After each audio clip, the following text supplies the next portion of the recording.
Baik, terima kasih atas waktu dan kesempatan yang diberikan kepada saya. Perkenalkan, nama saya Delia Florentina Maria Alves. Saya mahasiswa Undana dari Fakultas Ilmu Sosial dan Ilmu Politik, Prodi Sosiologi, kelas C, semester 2, dengan NIM 2103030084. Dalam video kali ini, saya akan mereview kembali buku yang kedua dari mata kuliah Sosiologi Komunikasi dengan judul buku Pemikiran, Kemauan, dan Tindakan Kolektif di Era Media Sosial. Yang pertama, pertanyaan tentang Gen Z. Jika, seperti yang disarankan dalam pendahuluan, dapat dengan mudah memahami Gen Z sebagai hal yang berguna dengan suatu tujuan, maka perlu pertanyaan untuk dipindahkan ke tingkat yang lebih mendasar, dan perlu mengeksplorasikan cara-cara di mana hal-hal itu berfungsi di dunia kita. Bagaimana kegunaan ini memanifestasikan dirinya, dan bagaimana Gen Z memperluas, mengubah, atau membentuk kerangka dunia manusia. Setelah secara longgar mendefinisikan Gen Z sebagai benda, kita juga perlu memulai dengan bertanya lebih serius, benda apakah yang dimaksud itu. Mungkin tampak pertanyaan yang jelas, tetapi jauh dari itu, dan jawabannya menawarkan beberapa wawasan penting tentang bagaimana kita dapat berpikir dan berperilaku terhadap Gen Z. Hal ini membutuhkan alamat untuk sifat hal-hal seperti itu dan peran yang memiliki dan mengarahkan manusia satu sama lain dan di lingkungan mereka. Tidak ada cara untuk bertanya atau memiliki kesempatan untuk menjawab pertanyaan apa itu sesuatu tanpa mengakui kontribusi mendasar dari Martin Heidegger. Dalam tulisan Heidegger, benda awalnya dieksplorasi sebagai konsep yang sangat umum, mengacu pada sesuatu di dunia, seperti batu atau pohon, atau lebih umum untuk keadaan atau aktivitas, atau sesuatu yang hanyalah sesuatu atau pas dan bukan apa-apa. Tetapi untuk tujuan pemikirannya, Heidegger mulai dari posisi sesuatu sebagai sesuatu yang utama di dunia. Dalam contoh pertama, apa yang dapat disentuh, dijangkau, atau dilihat, yaitu apa yang ada di tangan. Maka dalam konsepsi ini, segala sesuatu berada di luar kita, mereka ada di dalam dan dari dirinya sendiri. Mereka tersedia untuk persepsi kita dan dengan demikian ada di tangan, atau vorhanden. Ini juga dapat dipahami dan dalam terjemahan alternatif asli dari istilah asli Heidegger vorhanden sebagai hadir secara objektif. Sejauh ini menawarkan pandangan yang sepenuhnya kompatibel dalam menjawab pertanyaan-pertanyaan yang diajukan. Namun menurut Heidegger, sketsa awal dari hal yang hadir secara objektif tidak cukup untuk memahami apa yang sebenarnya sesuatu itu. Heidegger berargumen bahwa sains telah menawarkan kepada kita deskripsi yang dapat diterapkan dengan baik tentang banyak hal yang dapat kita bicarakan, tentang bantuan dalam hal kandungan mineralnya, tentang bunga melalui studi botani, komputer di istilah elektron dan silikon. Tapi ada sesuatu tentang hal yang tidak dibahas dalam pendekatan positivistik seperti itu.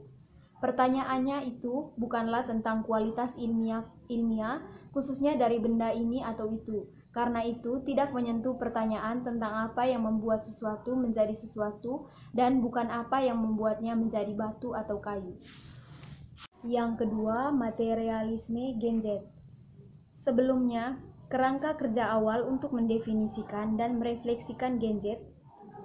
Seseorang berpendapat bahwa Gen Z dapat ditemui baik sebagai benda atau benda, dan bahwa orientasinya terhadapnya harus sebagai benda. Mengenali potensinya sebagai benda, fokus yang berkumpul yang berpendapat untuk pelepasan terhadap Gen Z sebagai disposisi untuk mendukung ini.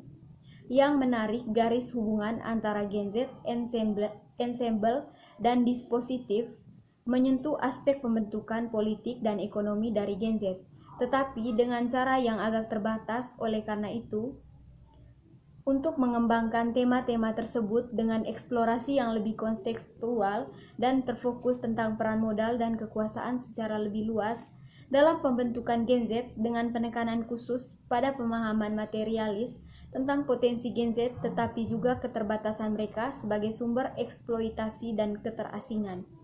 Dalam hal ini juga, Seseorang berargumen bahwa modala yang mengkonstruksi Gen Z sebagai objek bukan apapun di dalam Gen Z itu sendiri, dan dengan demikian pertanyaannya yaitu menjadi salah satu menemukan keseimbangan antara tekad dan kesadaran dalam berpaling dari jalan itu.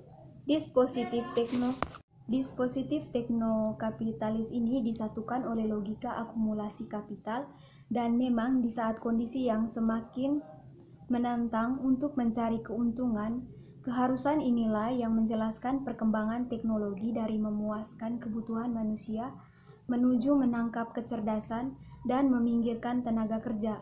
Bahkan sejak tahun 1989, Kellner mengakui konfigurasi masyarakat kapitalis di mana pengetahuan teknis dan ilmiah, otomatisasi, komputer, dan teknologi maju berperan dalam proses produksi paralel dengan peran tenaga kerja manusia, mekanisasi, dan mesin di era sebelumnya. Kapitalisme Gen Z beroperasi dalam konteks kapital karena kebutuhan dengan cara yang membelokkannya pada tujuannya. Dari sudut pandang dispositif teknokapitalis, Gen Z bermanfaat 5 kali lipat. Yang pertama, sebagai komoditas di dalam dan dari dirinya sendiri. Mereka adalah entitas material yang diproduksi dalam sistem pabrik, seperti mobil atau lemari es sebelum mereka. Mereka fungsional, dapat ditukarkan di pasar, dan tentu saja objek sebanyak mereka diproduksi dan diedarkan seperti itu. Yang kedua, mereka juga merupakan platform untuk produksi dan sirkulasi komoditas digital lebih lanjut. Dengan demikian, mereka berfungsi sebagai fasilitator dari serangkaian pertukaran lain yang menelan seluruh jaringan kerja, sirkulasi, dan realisasi. Semua transaksi ini lebih lanjut terjadi melalui objek digital yang dihosting oleh Gen Z dalam bentuk aplikasi yang memfasilitasi hiburan online, game, jejaring sosial, dan sebagainya. Yang ketiga, Gen Z menyediakan sarana untuk lapisan lain pertukaran komoditas dalam bentuk memfasilitasi layanan lebih lanjut independen dari Gen Z itu sendiri, pengiriman makanan, taksi, dan kencan, dan sebagainya. Penggunaan yang keempat, mereka menyangkut utilitas mereka dalam hal kontrol dan manajemen. Yang ketiga, Gen Z otak. Dalam sebelumnya, sifat Gen Z dan konteks material dan ekonominya mengidentifikasikan kebutuhan untuk memahami hubungan antara niat dan Gen Z dalam hal kesadaran dan otak manusia. Oleh karena itu, pada 2 titik fokus inilah kesadaran secara terkenal didefinisikan oleh filsuf pikiran David J. Chalmers sebagai masalah yang sulit. Saat dia menjelaskan kesadaran yang menimbulkan masalah yang paling membingungkan dalam pikiran, atau Chalmers ND, memang bahkan sebelum mendefinisikan kesadaran, perlu bertanya kesadaran seperti apa yang perlu didefinisikan, sehingga dapat mengajukan pertanyaan yang benar dan bahkan bermakna. Arti istilah yang paling umum dipahami mengacu pada pengalaman sadar tangan pertama memiliki pengalaman. Yang keempat, kesadaran Gen Z.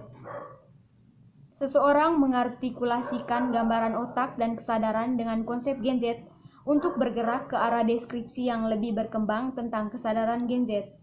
Ini akan menjadi pandangan kesadaran sebagai bentuk pemikiran bersama yang diperbesar dan diperluas oleh Gen Z itu sendiri, dan itu mencakup rasa kesadaran baik sebagai kesadaran diri dan kesadaran kolektif.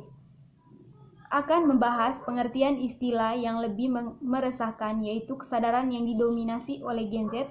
Untuk mencapai titik itu akan sangat membantu untuk melihat apa yang dapat kita pelajari dari teori-teori yang sebelumnya tentang teknologi dan kesadaran, ditambah dengan 3 pendekatan paling terkenal yang akan disentuh adalah singularitas, kecerdasan kolektif, dan masih banyak lagi. Semua ini memiliki wawasan yang berguna untuk ditawarkan, tetapi masing-masing juga sangat bermasalah.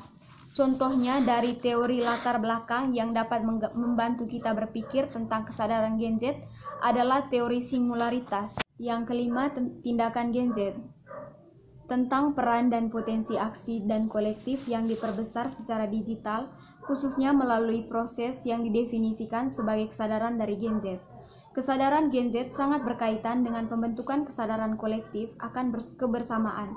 maksud dan tujuannya, dan hal ini mirip dengan yang saya sebut sebagai kesadaran kelas Gen Z, dan yang merupakan langkah di luar proses kemauan, kehendak, dan pemikiran kolektif, dan melibatkan kebutuhan akan definisi dari kolektif, kesadaran diri, kelompok atau kelas dengan gagasan tentang kepentingan dan motif politik.